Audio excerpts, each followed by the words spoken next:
నమస్కారం గురువు గారు. సాయిరామ్ అండి. ముఖ్యంగా ఈ రోజుల్లో మనం చూస్తున్నాం, చాలా మంది ఇళ్లలో ఉమ్, చదివిన చదువుకు తగిన ఉద్యోగం రావటం లేదు అని చాలా మంది బాధపడుతున్నారు. ఉమ్. మరి ఈ సమస్యకు వాస్తుపరమైన సమాధానం ఏంటి? వాస్తుపరంగా ప్రతిదానికి సమాధానం ఉంటుందండి. ఒకటి గుర్తుపెట్టుకోవాలి, ప్రతిదానికి. ప్రతి దానికి. అంటే నేను ఎలా అయిపోయానంటే ఇప్పుడు 40 yearsగా వాస్తు చెప్తున్నాను. అవునండి. కొన్నిసార్లు నన్ను జనాలు పిచ్చోడు అంటారు. ఉమ్. ప్రతిదానికి వాస్తుకు ముడిపెడతాడు ఏంటి అని. ఉమ్. కానీ అంటే ఇదొక రీసెర్చ్ అండి, నా జీవితంలో ఒక అన్వేషణ. మంచి మాట చెప్పారు. ప్రతిదీ నేను వాస్తుగానే చూస్తా కదా. అవునండి. ప్రతి విషయాన్ని నేను వాస్తుగానే గమనిస్తాను. ఆ వాస్తు దృష్టితోనే మీరు చూస్తారు. నాకు అలవాటు అయిపోయింది. ఉమ్.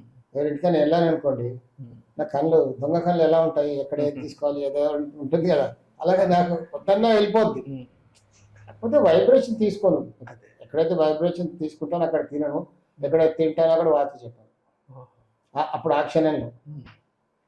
సో ప్రతిదీ నాకు రక్తంలో ప్రతి బొట్టులో అది వాస్తు ఇమిడిపోయింది. నా ఇమిడిపోయింది. అవును. సో ఇక్కడ ఏంటంటే ప్రతిదాని వాస్తులోనే చూస్తా. కాబట్టి మీరు అడిగిన ప్రశ్న ఏంటి, ఇప్పుడు నేను చదువుకున్న అడగడం దానికి ఏంటంటే- కరెక్ట్ గా జాబ్ అవునండి. దొరుకుతుందా? ఇంకోటి, చాలా సందర్భాల్లో మంచి చదువు ఉన్నా కూడా ఉమ్. మంచి ఉద్యోగం దొరకడం లేదు. ఇక్కడ ఒకటి చెప్తానండి, నేను ప్రతి ఒక్కరు జీవితంలో అనుభవించి ఉంటారు. కొంతమంది అంటే ప్రతి వాళ్ళు కూడా జీవితంలో పైకి రావాలని కష్టపడతారు, కష్టపడతారు. అవునండి. సిన్సియర్ హార్డ్ ఎఫర్ట్స్ పెడతారు. చాలా. కానీ కష్టపడ్డ వాళ్ళందరూ కూడా ఎఫర్ట్స్ పెట్టిన వాళ్ళందరూ కూడా జీవితంలో సాధిస్తున్నారా? లేదండి. మరి ఎందుకు? మరి అదే ఆశ్చర్యం అనిపిస్తుంది. అక్కడ ఏంటంటే అక్కడ నేను గమనించింది ఏంటంటే కొంతమంది అసలు ఏమి రాదండి, అదో చదువుకొని పాస్ అయ్యి ఉంటాడు, బట్ ఇస్ నాట్ క్లెవర్. అదే. ఎక్కడికో వెళ్ళిపోయి కూర్చుంటాడు. అవును. టాప్ బిజినెస్ లేకపోతే ఆఫీస్ లో టాప్ పోస్ట్ లో ఉంటాడు. అవును. వీడు అన్నీ ఉన్నాయి కానీ అల్లు నోట్లో శని ఉన్నట్టుగా ఏమి సాధించాడు. పిచ్చికిపోయి ఇంకా నా కర్మ అనుకుంటాడు అంతే కదా.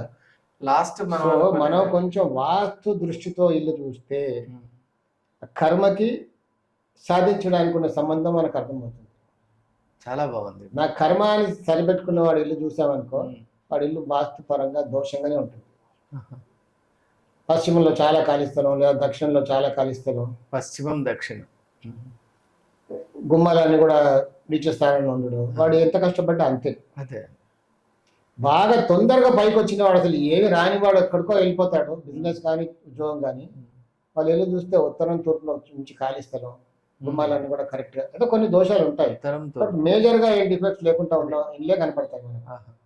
సో అప్పుడు మనకి ఏం అర్థమవుతుందంటే కర్మకి దీనికి ఉన్న డిఫరెన్స్ అప్పుడు అర్థమవుతుంది. ఆడేమో కర్మ అని సరిపెట్టుకున్నాడు, ఈడేమో నా కర్మ చూడు నేను ఎంత పైకి వచ్చా, కర్మ లేదు ఏం లేదు, కష్టమే ఫలి అన్నాడు. ఆ కష్టం ఫలితం వెనకాల ఈ సీక్రెట్. మరి కష్టం బాగా పైకి వచ్చినాడో విరవీగుతాడు, నేను కష్టపడి పైకి వచ్చాను. మరి నిజంగా కష్టపడే వాడేమో అక్కడే ఉండి చిటికెళ్ళ పడిపోయాడు. మరి ఇక్కడే మనకు ఆ కర్మకి దానికి ఉన్న అర్థం అనేది అర్థమవుతుంది, థిన్ థ్రెడ్. మీ అభిప్రాయం ఏంటండి, కష్టమా కర్మ? అక్కడ వాస్తు బాగున్న వాడికి ఈజీగా సాధిస్తాడు. పశ్చిమం బాగా ఉంది, తూర్పు బాగుంది అనుకోండి, అన్ని జయాలే. పశ్చిమం తూర్పు అన్ని జయాలే, ఎక్కడ పెట్టినా జయమే. పశ్చిమం తూర్పు బాగలేదు, ఎక్కడికి వెళ్ళినా అపజయాలి, అన్ని ఎదురు దెబ్బలే. ఎన్నిసార్లు ఓడ్చుకుంటాడండి? ఓడ్చుకోలేడు. ఒక టాలరెన్స్ లిమిట్ ఉంటుంది, విసిగిపోతాడు. నా కర్మ అని ఇంకా అంతే, ఒక ఏజ్ అయిపోయింది కానీ నా కర్మ ఏంటి అని ఊరుకుంటాడు, సర్దుకుంటాడు. సో కర్మకు విసిగిపోవడానికి అక్కడే మనకు తెలుస్తుంది. అక్కడ వాస్తుపరంగా ఉందనుకోండి అలా వెళ్ళిపోతాడు, వాస్తు బాగాలేదనుకోండి అలా వెళ్ళిపోతాడు. సో ఎప్పుడైనా ఎంత కష్టపడతారండి జనాలు, అందరూ కూడా జీవితంలో బాగుపడాలని కష్టపడతారు. కొంచెం మనం ఉన్న స్థలాన్ని వాస్తుపరంగా చేసుకుంటే పోయేదేముంది? ఏమి లేదు. వాస్తు ఏం చెప్తుంది? బంగారంతో గోడలు కట్టమనట్లేదు, బంగారంతో చేసిన తలుపులు పెట్టమనట్లేదు, బంగారంతో చేసిన ఫ్లోరింగ్ ఏమనట్లేదు. సేమ్ మెటీరియల్ మట్టితో ఇల్లు కట్టుకున్నా పర్వాలేదండి, వాస్తు ప్రకారం కట్టుకుంటే బాగుపడతాం. సింపుల్. మరి ఈ మధ్య ఒక్క రూమ్ ఉన్న ఇల్లు అయినా పర్లేదు, కరెక్ట్ గా ఉందనుకో. ఒక్క రూమ్ ఇల్లు కూడా నేను చాలా చూస్తాను, ఎక్కడి నుంచో ఊర్లో నుంచి వస్తారు, ఒక రూమ్ తీసుకొని ఉంటారు. అది కర్మ అండి, కలిసి వచ్చింది అక్కడ. ఆ ఒక్క రూమ్లో ఇల్లు కూడా ఎక్కడికో బాగుపడిపోతాడు, రేపు పెద్ద పెద్ద ఇల్లు కొనుక్కుంటాడు. అవును. కొంతమంది ఎక్కడి నుంచో ఊరి నుంచి వస్తారంట మనం బ్రతకడానికి, ఒక సింగిల్ రూమ్ తీసుకుంటారు. అవును. వాస్తు పరంగా బాగుంది అనుకోండి, ఉమ్. జీవితంలో బాగుపడతాడు, పెద్ద పెద్ద ఇల్లు కొనుక్కుంటాడు. అవును. కొంతమంది ఎంత కష్టపడ్డా అక్కడే ఉంటారు, సింగిల్ రూమ్ అయినా 2 రూమ్ ఇల్లు అయినా అసలు బాగుపడరు, బాగుపడలేరు, మరి వెనక్కి కూడా మళ్ళీ వెళ్ళిపోయి వెనక్కి వెళ్ళిపోతారు. మరి కొంతమంది కేసులు ఎలా అవుతాయంటే, బాగుపడ్డాడు సింగిల్ రూమ్లో ఉన్నప్పుడు బాగుపడ్డాడు, కొంచెం 4 డబ్బులు వచ్చాయి. సింగిల్ రూమ్లో ఉన్నప్పుడు ఏముంటుంది, కింద చాప వేసి పడుకుంటారు, ఫ్రెండ్స్ వచ్చినా కిందే కూర్చుంటారు. కొంచెం డబ్బులు వచ్చాయి కదా, నా స్టేటస్ పెరిగింది కదా, ఒక సోఫాలు తీసుకొస్తాడు, టేబుల్ తీసుకొస్తాడు, అన్ని వస్తువులు ఎక్కడైతే పెట్టకూడదో అక్కడ పెట్టామనుకో అప్పటి నుంచి డౌన్ఫాల్. వాస్తు పరంగా ఏమైనా దోషం అయింది అనుకోండి, అక్కడ బరువు ఏర్పడింది ఈశాన్యంలో, అప్పటి నుంచి డౌన్ఫాల్. అంటే వాస్తు ఎఫెక్ట్ అలా చూపిస్తుంది. వాస్తు కొంతమంది ఇళ్ళలో ఏమవుతుంది, అంతవరకు బాగా కష్టాలు పడి ఉంటారు, జీవితంలో ఏమీ సాధించలేదు, ఎప్పుడో ఒక రూమ్ పడిపోవడం ఏదో జరుగుద్ది, అప్పటి నుంచి ప్రాస్పర్. అంటే అప్పుడు ఈశాన్యంలో ఉన్న రూమ్ కాస్త పడిపోయింది అనుకోండి, మంచి ప్రోగ్రెస్ ఉంటుంది. సో ఇలా మనం అనుకోకుండా కొన్నిసార్లు అలా కర్మ తెలియకుండానే జరిగిపోద్ది కొన్నిసార్లు. కొన్నిసార్లు మనకు శాస్త్రం తెలిసింది మార్పులు చేసుకోవాలి. కానీ నాకున్న 40 years అనుబంధం నేను గమనించింది ఒకటండి, అంటే వాస్తు చెప్పేవానిగా నేను అసలు అలా అనకూడదు, బట్ నేను నిజం చెప్పాలి కదా ఎక్కడైనా. అవునండి, మీరు మీకు ఎంత బాగా వాస్తు గురించి అవగాహన ఉన్నా సమయం వచ్చే వరకు మీరు మార్పులు చేసుకోలేరు. తెలిసినా మనం చేసుకోలేము, అవి చెయ్యాలంటే సరైన సమయం రావాలి. మీకు తెలుసు కదా, ఎవరినో పిలిపించి చెప్పించుకుంటారు, కానీ చేయరు. చేద్దాంలే, ఇప్పుడు చేద్దాంలే, అప్పుడు చేద్దాంలే, అక్కడ దోషం ఒకటి చేయనివ్వదు, సమయం కూడా రావాలి, సమయం సందర్భం కలిసి రావాలి అంటారు. ఊరికే మీరు అనుకోగానే కాదు, వాడు కూడా అనుకోవాలి, అనుకుంటేనే ఆ సంకల్పం ఉంటేనే అప్పుడు పని జరుగుతుంది. సో చాలా మంది చదువుకున్న వాళ్ళు ఏం చేస్తారు, నేను చదువుకున్నా నాకు ఉద్యోగం రావట్లేదు, కష్టపడుతుంటారు, కామన్గా చూస్తున్నాం, ఎంత ప్రయత్నించినా ఉద్యోగం రాదు. కొంతమందికి ఈజీగా ఉద్యోగం వచ్చేస్తుంది, అలాంటి వాళ్ళు విసిగిపోతారు ఉద్యోగం రావట్లేదని.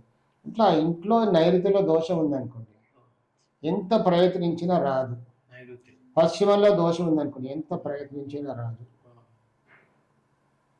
దక్షిణంలో దోషం ఉందనుకోండి, కష్టపడి విసిగిపోతాం.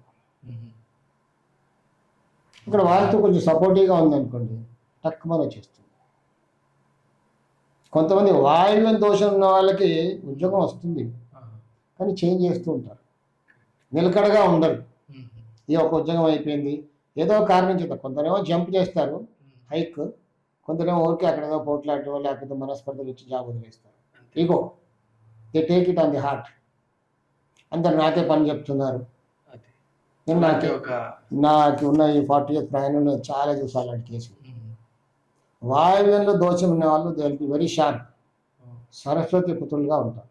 సో ఆఫీస్లో ఏంటి, ప్రతి పని ఇతనే చేస్తుంటాడు, డ్రాఫ్టింగ్ కానీ ఏదైనా క్రియేటివ్గా ఉంటాడు, అందరు ఇతనికి పని చెప్తారు కదా, తీసుకుపోతాడు, అందరు నాకే చెప్తున్నారు, బట్ ఇంక్రిమెంట్ లేదు, ఏం లేదు వదిలేస్తారు. చాలా సెన్సిటివ్, ఈగోయిస్టిక్గా ఉంటారు, తట్టుకోలేరు, అంటే ఏ గేమ్ ఆడరాదు. They will not be diplomatic. ఈ రోజుల్లో కొంచెం డిప్లొమాట్ ఉండాలి కదండి, ముక్సూటిగా ప్రయత్నం చేస్తా అంటే సర్వైవల్ కదా, వేరే వాడిని తీసేస్తాడు అక్కడి నుంచి, నీకు ఏదో బ్లేమ్ చేస్తాడు, నువ్వు అక్కడి నుంచి హర్ట్ అయిపోయి వెళ్ళిపోతావు. వాయువ్యంలో దోషం ఉన్న అఫ్కోర్స్ ఇప్పుడు కొంచెం కష్టమైంది అనుకోండి, ట్రంప్ వచ్చిన తర్వాత ఇంటర్నేషనల్ జాబ్ చేంజ్ అయిపోయింది, జాబ్ మార్కెట్ సినేరియో మారిపోయింది కదా. లేకపోతే ఎవరైనా ఇక్కడ ట్రిపుల్ ఏ ఆంధ్ర నుంచి అమీర్పేట నుంచి అమెరికా అనేవాళ్ళు, ఇప్పుడు కాస్త ఆ సినారియో పోయింది, అక్కడ ఉన్న వాళ్ళకే దిక్కు లేదు. ట్రిపుల్ ఏ కొంచెం అక్కడ ఉన్న వాళ్ళకే ఏళ్ళ తరబడి సెటిల్ అయిన వాళ్ళే దిక్కు లేకుండా అయిపోయారు అక్కడ, కదా. సో ఇప్పుడు now it is complete different. కాకపోతే అప్పుడు ఏంటంటే వాయువ్యం దోషం ఉన్న వాళ్ళు స్థానభ్రష్టం ఉన్నారు, అప్పుడు ఆ వాస్తు రాసిన వాళ్ళు ఏమన్నారంటే స్థలం భ్రష్ట అయిపోతుంది, ఈ స్థలంలో ఉండడు, అంటే అక్కడ ఉండడు, అంటే వాయువ్యం దోషం ఉండకూడదు, ఎక్కడో దేశాలు పట్టుకొని వెళ్ళిపోతాడని. ఇప్పుడు దేశాలు పట్టుకొని వెళ్ళిపోతేనే గొప్ప కదా ఇప్పుడు, అదే ఒక పెద్ద స్టేటస్ సింబల్ కదా. అంటే ఆ వాయువ్య దోషం ఉంటే నేను చాలా మంది చేశాను, వీసా రావట్లేదు, అక్కడి నుంచి పేపర్స్ రావట్లేదు అంటే అక్కడ చిన్న చిన్న ఆల్టరేషన్ ఇంట్లో, సో అది వీసా సెంటర్ అయిపోతుంది, వీసా వచ్చేస్తుంది. ఇప్పుడు ఒకటి గురువు గారు ఆ ఇంట్లో ఆ దోషం ఉంటే ఆ వీసా వచ్చేస్తుంది, పాస్పోర్ట్ వచ్చేస్తుంది, వెళ్ళిపోతాం. కానీ అక్కడికి వెళ్ళిన తర్వాత సెటిల్ అవుతావా లేదా అనే తర్వాత విషయం. కొంతమంది సెటిల్ అవుతారు, కొంతమంది అవరు. కష్టపడి సెటిల్ అవుతారు. మొత్తానికి స్థానం మాత్రం బెస్ట్ అయిపోతుంది, ఆ స్థానంలో ఉండవు, వెళ్ళిపోతాం. ఇప్పుడు ఒకటి గురువు గారు, ఒక మన సొంత ఇల్లు ఉంది ఒకటి, అందులో ఇటువంటి వాస్తు దోషాలు ఉన్నాయి, పిల్లలు పైకి రావటం లేదు. సరే, మనం ఇల్లు బాలేదని చెప్పి ఇక్కడ ఖాళీ చేసి ఇంకో రెంట్ హౌస్ తీసుకున్నాం అనుకోండి, ఈ పాత ఇల్లు ఇంకా మన పేరు మీద ఉంది కాబట్టి ఆ దోషం మనల్ని వెంటాడుతుందా, లేక దాని నుంచి మనం ఫ్రీడమ్ పొందుతాము? చాలా మంచి ప్రశ్న. ఇల్లు బాగలేదు, సొంత ఇల్లు రెంట్ ఇల్లు ఏదో అనుకోండి, అక్కడ మార్పులు చేసుకోవాలి. మార్పులు చేసుకునే సత్తా లేదు ఇప్పుడు, ఫైనాన్షియల్గా లేదు, ఏదో అక్కడ మార్పులు చేసుకున్న రిజల్ట్ రాదు, వీధిపోటు ఏదో చెడు వీధిపోటు ఉంది. కాబట్టి అప్పుడు ఏం చేయాలి? నిజంగా వాస్తుపై నమ్మకం అంటే మళ్ళీ నాకు అభూత పదం అయిపోయింది. నమ్మకం, నేను నమ్మను అని చేయి ఫైర్లో పెడితే కాలుతుందా కాలదా? ఖచ్చితంగా కాలుతుంది. మీ నమ్మకం గురించి అది మంట మీ చేయి కాలకుండా చూసుకుంటా, కాలిపోతుంది. మంట తత్వం ఏంటి? కాల్ చేస్తుంది. మీ నమ్మకంతో దానికి పని లేదు. సో ఇక్కడ వాస్తు బాగలేదు, నేను నమ్మనన్నా మిమ్మల్ని పతనం అయిపోతాం. సో లేదు, నేను బాగుపడాలని ఆశ ఉంది, ఆ ఇల్లు వదిలిపెట్టాలి. నేను అమ్మనండి, రెంట్ అయినా వస్తుంది అంటే దాని పద్ధతి ఏంటంటే ఇక్కడ ఏదో యంత్రం పెట్టుకుంటే ఈ ఎఫెక్ట్ ఇక్కడే ఉంటుంది, మిమ్మల్ని ఇబ్బంది పెట్టదు. లేకపోతే మీరు ఎక్కడికి వెళ్ళినా ఇంటి ఎఫెక్ట్ తప్పకుండా వెంటాడుతుంది. ఎందుకు మనకు తెలియదు. ఒకటి. ఇంకొకటి, వాస్తు బాగలేని ఇంట్లో ఉన్నవాడికి మంచి ఇల్లు దొరుకుతుందా?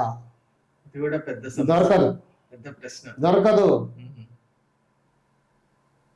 వెతికి వెతికి వెతికి పట్టుకోవాలి, ఓపిక ఉండాలి. అంటే ఒక్కసారికి రెండోసారికి మంచి ఇల్లు దొరుకుతుందా? కాదు. ఒకసారి ఒక 10 ఇల్లు చూడాలి, దీనికంటే కొంచెం బాగున్న ఇల్లు. ఈ దోషం ఇక్కడ ఏదైతే దోషం ఉందో ఈ దోషం అక్కడ లేకుండా చూసుకోవాలి. ఫస్ట్ ఈ దోషం లేకుండా చూసుకోవాలి. అక్కడ ఇంకేరే దోషం ఉందంటే ప్రాణాంతకంగా ఉంటే పోవద్దు. ఇలాంటి దోషాలు ఎన్నో డిఫరెంట్ ఫామ్స్ లో ఉంటాయి. అది లేకుండా ఒక ఇంట్లోకి వెళ్ళాం, స్టెప్ బై స్టెప్ ఒక మంచి ఇంట్లోకి వెళ్తాం. అదొక పద్ధతి. ఇది కూడా సరే, గ్రాడ్యువల్. ఒక రెంటెడ్ హౌస్కి వెళ్ళాం, ఇప్పుడు ఈ ఇంటి ఎఫెక్ట్ ఉంటుందా, ఆ ఇంటి ఎఫెక్ట్ ఉంటుందా? ఇది చాలా మందిలో ఉన్నటువంటి ప్రశ్న. నువ్వు ఎక్కడైతే ఉంటుందో ఆ ఇంటి ఎఫెక్టే ఉంటుంది. అంటే ఆ పాత ఇక్కడ ఫ్యాన్ కింద కూర్చున్నావు కాబట్టి చల్లగా అనిపిస్తుంది, అక్కడ ఫ్యాన్ లేదు కదా, హ్యాపీ. అంటే పాత ఇల్లు మన పేరు మీద ఉంది అని చాలా మందికి భయం ఉంది. మన పేరు అంటే వాస్తు అంటే ఒక దయ్యం భూతం కాదు. రిజిస్ట్రేషన్ ఆఫీస్కి వెళ్ళి ఎవరి పేరు ఉందో చూసి వచ్చి పట్టుకోవడానికి చెక్ చేసి, అది కర్మ సిద్ధాంతం. చాలా మంది తప్పుగా అర్థం చేసుకుంటున్నారు. నీ కర్మలో ఉందనుకోండి, మిమ్మల్ని వదిలిపెట్టదు. అది ఎక్కడికి వెళ్ళినా అదే వెంటాడుతూనే ఉంటుంది. నక్షత్రుడు ఎలా వెంటాడాడు హరిశ్చంద్రుని, అలా వెంటాడుతూనే ఉంటుంది. సో ఈ దోషం లేకుండా ఉన్న ఇల్లు చూసుకొని వెళ్ళాలి. దానికి కొంచెం టైం పడుతుంది, ఓపిక కావాలి. నేను అలా చాలా మంది ఇల్లు చూస్తాను, ఎందుకంటే కొంతమంది ఇల్లు చూసిన తర్వాత అక్కడ ఏం దోషం ఉంది నాకు తెలుసు, ఆ వైబ్రేషన్ ఏంటి తెలుసు. కొన్ని ఇల్లు చూపించమంటారు, సేమ్ వైబ్రేషన్ సేమ్ దోషం అంటే వద్దని చెప్తాను. పెద్ద ఉపయోగం. కొంతమంది విసిగిపోతారు, విశ్వకర్మ గారు ఎంబడొస్తే ఇల్లే దొరకదురా మనకి. కొంతమందికి కొన్ని 1-2 ఇయర్స్ వెతికిన సందర్భాలు కూడా ఉన్నాయి. 1-2 ఇయర్స్? ఎస్, ఓపిక ఉండాలి. అది చాలా లాంగ్ టైం కదండి. దొరకదు, మరి ఏం చేద్దాం? ఇప్పుడు ఎలాగో ఈ ఇంట్లో ఉన్నావు, మన ఇల్లు మన రాయి కాబట్టి నెత్తి పగలు కొట్టుకోవచ్చు. వేరే వాడి ఇంటికి వెళ్ళి అక్కడ ఏమి చేయలేం కదా. అక్కడ కనీసం గుమ్మాలు బాగా చేంజ్ చేయొచ్చు కదా. రెంటెడ్ హౌస్కి వెళ్తే మనం ఏం ముట్టుకొని ఇవ్వడు కదా. ఇక్కడ ఏమైనా చేయొచ్చు కదా రిలీఫ్ ఉండడానికి, అక్కడైతే ఏం చేయలేం కదా. ఒక మంచి ఇల్లు దొరకడానికి కొంచెం టైం పడుతుంది, తప్పదు. ఓపిక ఉండాలి. బాగుపడాలి అనే తపన ఉంటే ఓపిక ఉండాలి, తప్పకుండా బాగుపడతాం. ఒక 5 ఇయర్స్ కూడా పట్టవచ్చు, 2 ఇయర్స్ పట్టవచ్చు, కొందరికి నెక్స్ట్ డే దొరకవచ్చు. అది మనం చెప్పలేం, కర్మానుసారం అంటాను మళ్ళీ దాన్ని. సో కాదు, కొన్ని పద్ధతులు కూడా ఉంటాయి. అలాంటి చిన్న చిన్న రిలీఫ్ వచ్చేలాంటివి మనం ఇంట్లో చేసుకోవాలి. కొన్ని పూజలు, కొన్ని జపాలు మనం చేయాలి ఇంట్లో, కొన్ని హోమాలు. అంటే అలాంటి వైబ్రేషన్ చేయాలి. ఈ చెడు వైపు నుంచి మనం కాపాడుకోవడానికి. లేదు మన వల్ల అవ్వట్లేదు, మన ఫ్రెండ్కో ఇంకెవరికో చుట్టంకో చెప్పాలి నా గురించి, ఆన్ మై బిహాఫ్ నువ్వు ఒక ఇల్లు ఎత్తి పెట్టినా, నా వెంబడి అతన్ని పంపించాలి. ఇది చాలా బాగుందండి. అప్పుడు అతని అదృష్టం పనిచేసి అక్కడ దొరుకుతుంది ఇల్లు. అతని వాస్తువు లేదా అతని కర్మానుసారం మంచిది. నా ఎక్స్పీరియన్స్ లో ఏంటంటే కొంతమంది ఇల్లు ఎత్తుకాలంటే కొంతమంది బ్రోకర్స్ వస్తారు మన రియల్ ఎస్టేట్. కొంతమంది అన్ని దోషమైన ఇల్లే చూపిస్తాడు వాడు. నేను అప్పుడే చెప్తాను, వీడిని చేంజ్ చేయండి ఇతన్ని. ఈ బ్రోకర్కి అన్ని వాడు అదృష్టమే, అది అన్ని అలాంటి ఇల్లే కనబడతాయి. ఇంకొక బ్రోకర్ని చేంజ్ చేయగానే కొంచెం ఇల్లు మారిపోద్ది. ఎస్, ఇలాంటివి కొన్ని చిన్న చిన్న పాటిస్తే మనకు మంచి ఇల్లు దొరుకుతుంది. చాలా అద్భుతంగా. కానీ కొత్తగా వెళ్ళి దొరకాలంటే మాత్రం దొరకదండి, కొన్నిసార్లు టైం పడుతుంది. వేచి చూడాలి. ఎస్, వేచాలి. ఇక్కడ కొంచెం బాగున్నాం, ఉండు ఇక్కడే, ఇంకా బాగుపడదామంటే టైం పడుతుంది. మరి మనం అనుకున్నట్టుగా బాగా చదువుకున్నటువంటి విద్యార్థులకు ఫైనల్ గా మీరు ఇచ్చే సూచన ఏంటి మంచి ఉద్యోగం రావాలంటే? ఎప్పుడైనా ఇంట్లో వాస్తు కరెక్ట్గా పెట్టుకోండి. ఉద్యోగం రావాలి అంటే మీ తూర్పు బాగుండాలి, పశ్చిమం కూడా బాగుండాలి. తూర్పు, అలాగే దక్షిణం బాగుండాలి, ఉత్తరం కూడా బాగుండాలి. అంటే మిగతా చిన్న చిన్న దోషాలు ఉన్న ఉద్యోగం వచ్చేస్తుంది. చాలా మంచి మాట చెప్పారు గురువు గారు, ధన్యవాదాలు. సాయిరాం. ఈరోజు వీడియో చాలా ఆశ్చర్యకరమైనటువంటి, మనం ఊహించినటువంటి అనేక మలుపులు తిరిగింది. దానికి కారణం ఏంటంటే గురువు గారు మన అందరి మదిలో ఉన్నటువంటి ఒక జటిలమైన ప్రశ్నకు చక్కటి సమాధానం ఇచ్చే ప్రయత్నం చేశారు. మన అందరి ఇళ్లలో మనం చూస్తూ ఉంటాం, పిల్లలను బాగా చదివించాం, చదువు అయిపోయిన తర్వాత మంచి ఉద్యోగాల్లో సెటిల్ అవుతారన్నటువంటి నేపథ్యంలో అసలు ఉద్యోగం రాకపోవడం, వచ్చినా నిలబడకపోవడం, అనుకున్న స్థాయిలో ఉండకపోవడం, ఇలా ఎన్నో రకాలైనటువంటి అపశృతులు చూస్తున్నటువంటి నేపథ్యంలో అసలు ఎక్కడ ఉంది దీనికి సరైనటువంటి సమాధానం అని మనం అన్వేషిస్తే దానికి సమాధానం ఇచ్చారు మన గురువు గారు. ముఖ్యంగా ఇంటిలో ఉన్నటువంటి వాస్తును సరి చేసుకోవాలి. దానికి వారు కొన్ని సూచనలు కూడా చేశారు. తూర్పు, అలాగే ఉత్తరం, అలాగే ఇంట్లో ఉన్నటువంటి రకరకాల విభాగాల్లో ఎటువంటి మార్పులు చేసుకోవాలి, తద్వారా మనం ఎటువంటి మంచి ఫలితాన్ని పొందగలం అనేటువంటి విషయాన్ని కూడా చాలా విపులంగా చెప్పారు. అందువల్ల మనం ఈ వీడియోలను రక్షించుకుందాం. ఎందువల్ల అంటే ఇది తరతరాలుగా వస్తున్నటువంటి మన వాస్తు విజ్ఞానాన్ని భావితరాలకు కూడా అందించడానికి చేసే ఒక చక్కటి ప్రయత్నం కాబట్టి మనం అందరూ కూడా మనం అంతా కృషి చేద్దాం. Please like, share and subscribe. ధన్యవాదాలు. ఒక శుభవార్త త్వరలోనే ప్రారంభం. ఒక అరుదైన విలువైన అవకాశం. గృహిణులకు, బిగినర్స్ మరియు సీనియర్ సిటిజన్ల కోసం లైవ్ ఆన్లైన్ విశ్వకర్మ వాస్తు క్లాసెస్. పుస్తకాల వాస్తు కాదు, నిజ జీవితంలో పనిచేసే సాధారణ ఆచరణాత్మక నివారణలు. గత 40 సంవత్సరాలుగా ఫుల్ టైం కన్సల్టెంట్ గా లైవ్ టీవీ ప్రోగ్రామ్స్ ద్వారా వేలాది కుటుంబాల జీవితాల్లో మంచి ఆరోగ్యపరమైన మార్పు తీసుకొచ్చిన వాస్తు యోగి శ్రీ కెఎల్ విశ్వకర్మ గారి చేత 21 రోజులు లేదా 4 వారాల లైవ్ ఆన్లైన్ క్లాసెస్. గృహిణులకు సులభంగా అర్థమయ్యే విధానం, బిగినర్స్ కి స్పష్టమైన వివరణ, సీనియర్ సిటిజన్లకు అనువైన క్లాసులు, ప్రశ్నలు సమాధానాలు లైవ్ లోనే.